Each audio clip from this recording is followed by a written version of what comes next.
Dark days arrive in the DC universe as the new DC Rebirth event begins in Dark Days The Forge Issue 1. Discovering something is amiss with the Earth and its core, Batman begins his investigation into the metal of it, prompting him to activate a few of his hidden secrets around the world. Batman isn't the only one alerted to the metal problems, as Hal Jordan returns to Earth on a secret mission for the Guardians, which takes him inside the Batcave and a secret cave inside of it. While the two heroes search for answers, Carter Hall, the nth metal powered hero known as Hawkman, regales us with the history of the nth metal and its contact with Earth, and how he factors into it and has spent most of his life trying to uncover it and its secrets. As Batman meets with the Earth-hopping Mr. Terrific, the two go to Mr. Miracle for help in unlocking an impossible lock in the Fortress of Solitude. Hal and Duke meanwhile discover Batman's dark secret locked away deep inside the Batcave, and that secret is the Joker.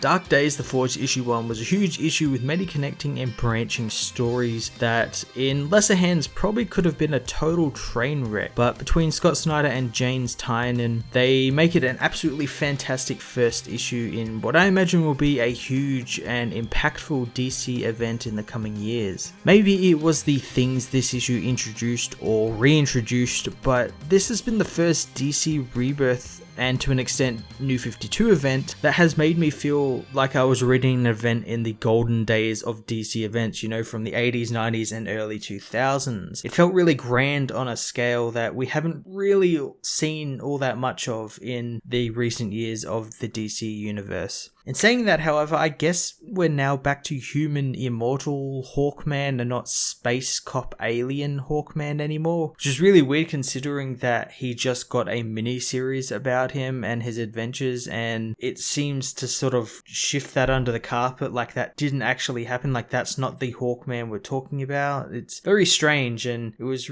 seemed really strange to rewrite that bit of history since it just finished not too long ago. However, I am really looking forward to this series and what the outcomes of finding the nth metal as well as what was in the Batcave will bring upon the DC universe. I'm going to give this issue a 9.5 out of 10.